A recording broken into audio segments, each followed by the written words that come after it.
This is not the Honda Civic Type R, it is the Acura Integra Type S, which is basically the same car except it costs $52,000 instead of 45 or 46 grand, depending on what you get on your Type R.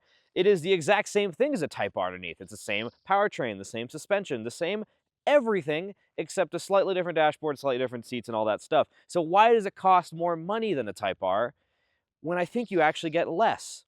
Well, I think I'll have to explain that to you in detail. So let's take a look inside first.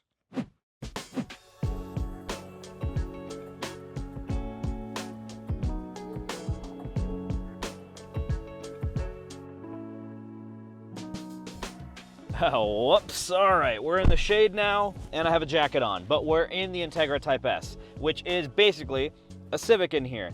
You don't get the nice big full-length mesh dash, you just get this, and you don't really get the sick-ass red seats, which I'm gonna get to later because I hate these seats. But the rest of the interior is really quite nice. You get these wonderful knobs, which, listen to this. Isn't that lovely? You get this wonderful shift knob. There's just great knobs in this car, lots of knobs. The shift knob is excellent. It's based off the NSX Type S from the original one. Same finish, you get this little leather bit, and it just makes this shifter a lot nicer. It's the same shifter as the FL5, which feels weird and plasticky in that car, and I think it's because there's a bit of counterweight in here. And this button now says individual instead of +R, and you can set up all your functions and whatever. You get ELS Studio 3D audio, which sounds really fancy, but sounds literally the same as the Bose in the Type R, if not a little worse. I don't really like the tonal kind of sound. It's really tinny in the mid-range. It's not my favorite. And you also do not get the sick shift lights, and you don't get all the temperature readouts, and you don't get the logger that you get here. So you don't get to see all your lap data and stuff when you go on the track, and you don't get to see temperature data when you're out, you know, mobbing in the heat or whatever. So that's a bit of a bummer. That's a huge downgrade, but you do get a heads-up display. So I guess that makes up for it. And you get these way worse seats when you're paying more money for it. These seats are terrible. My ass is numb after 3 hours on a road trip. They're not comfortable. And then when I'm cornering, there's no side to side. I'm bracing against the door and the center consoles. These seats are just useless. And then the FL5 seats are incredible. And I think the big gripe I have with this interior is that you drive an Integra A-Spec and you drive this, it's the same interior. There's no difference. It just says Type S there. It's the same seats, everything's the same. So why are you gonna spend a bunch more money? Anyways, let's talk about the engine now. There's some interesting things versus the Type R. You do get a slightly different engine code. It's a K20C4 versus a K20C1, and that's mostly because they're built in different places. This engine is built in America, I think, but if I'm wrong, editor put it the right thing here. It's also, oh wow, someone else is, they're filming an M3 over there. There's a guy hanging out the back of a CRV. It's a busy day on the mountain.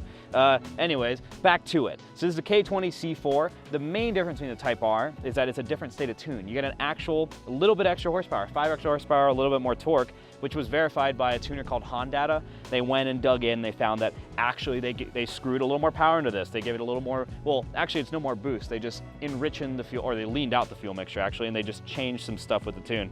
So actually it makes a little more power, has a different throttle map, all this stuff. It also has, I think, a bigger hood vent, so it's a bit better at cooling. And also down here, which we'll show in the B-roll and the intercooler, it's really sealed off well. There's a lot of ducting there, which you don't get in the Type R. So there's a little more cost associated with it, but same as the Civic Type R engine, same radiator, same everything, exact same assembly. Let's go drive it. In the car now, magically no more jacket. You know, continuity errors all over this video, but we're driving the Integra Type S, and I'd like to start with a nice gentle drive up to the canyon road.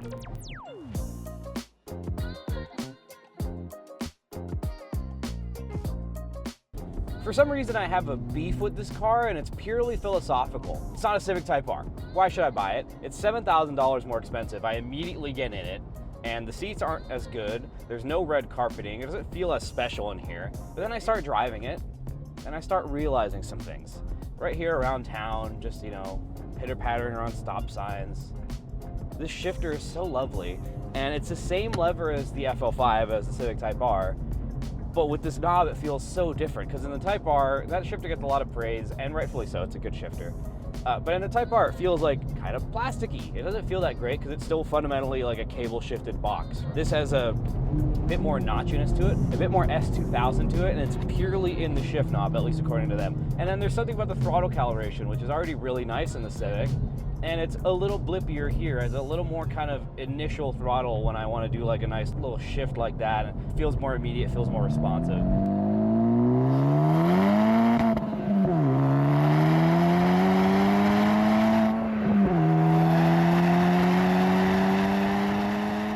Comfort is really quite high, even with the seats being uncomfortable.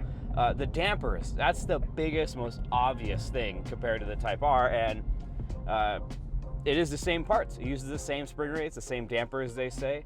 I would almost think they would have restacked the dampers or something in the shims, but it is so different just based off of adaptive damper module. And I've talked about this before, the Civic Type R, but basically this adaptive damper system in this car works at 600 hertz, basically 600 times per second as it refreshes and adjusts damping, and it samples at that same speed to adjust to road force and that kind of thing. So it can really have an active hand in ride quality and handling, because it can stiffen corners as you start steering. It's that quick to respond.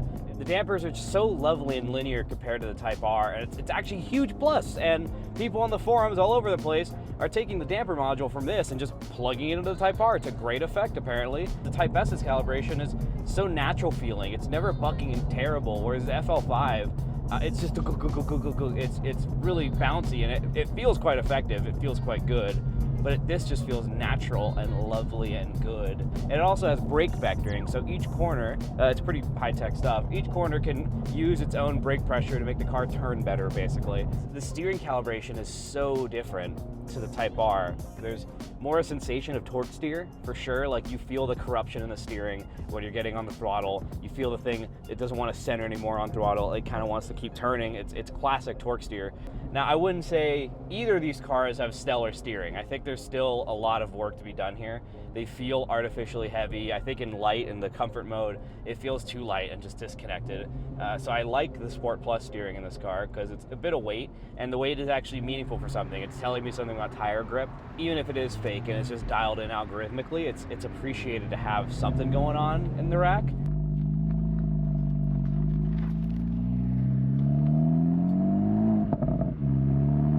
This has one less resonator in the exhaust than the Type R, so that's why it doesn't sound too fake. The pops and bangs are all real, and it's just a nice subdued experience. Around town, there's a nice kind of like a bass throatiness to it that is nice. I think that's also part of the manual experience I'm enjoying, is when I get to the throttle, you can hear that instant response in the exhaust go whoa, and it's quite lovely.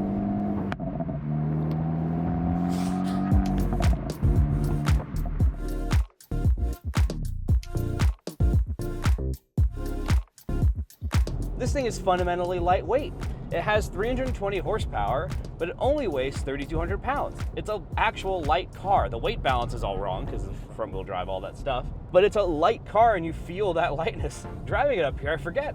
And it makes me think, wow, this is actually really such a commendable object, and so is the Type R, for being so lightweight and so powerful, but also so comfortable and so quiet. And then I start getting kind of impressed because I'm the sports car guy. So I start thinking, wow, this only weighs 3,200 pounds. It's about as quiet as an Audi S3, or like a CLA maybe is a little quieter, but those cars are quite a bit heavier, a couple hundred pounds, because both of them have all-wheel drive and German lead somewhere in the chassis to just make them feel more solid, I guess. This has actually been so lovely. I'm sitting there thinking like, I should buy one. And this is where I revealed that I used to own an FK8 Type R. I thought that was such a great car. It was a great one-car solution. I put 20,000 miles in it in 1 year. I competed in time attack with it. It was so reliable, except for the turbo wastegate actuator, which gets hot when you tune the cars or whatever. It's a pleasure to drive this thing every day. There's just something about the shifter. It's just calibrated so well. The clutch engagement's perfect. The drivetrain control is perfect. It's never rocking that much when you're shifting. And just shifts snap away. When cars are so expensive now, 52 Gs doesn't seem so bad for this car. Why did Acura have to price this higher than Type R? Just because of this image that Acura is the premium brand? The smarter move would have been to price the Type R and this the same, and just let people choose their flavor of what they want. Do they want a Type R Touring, or do they want a Type R Sport? And I think that would have been the better move than price this upward.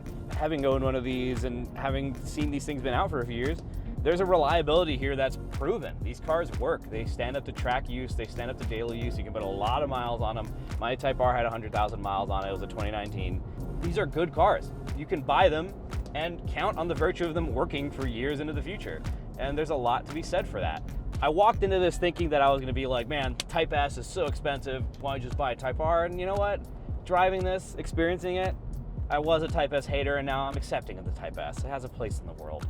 But let's hop out and let's finish our thoughts here. All right, some context, because this car is annoyingly good because it is a Civic Type R. The context is $52,000 is a lot less money than it was 3 years ago when this car came out. 52 grand is now about the average price of a new car, so the Civic Type R is actually beneath the average price. And also, let's be real, with MSRP with markups and such, you can't really get a Civic Type R at MSRP most of the time, at least that's what I'm told. It seems like it's still dark magic to do that, whereas these you could walk in an Acura dealer and they will give it away to you. I've heard of under MSRP deals for this, so then what happens is the cars are at parity in price, the Civic Type R and the Type S. So it's a matter of which one do you like to look at more, which one do you like to drive more, and pick it. So I can't really fault it for its price because they ended up converging anyways. I think it's a matter of, do you want a heads-up display, worse seats, heated seats to be fair, or do you want the 6 seats, do you want the Honda Heritage and all that? That's your choice. This basically, the price argument is dead. The two cars are at parity in my opinion, and they're both really good cars. Take your poison.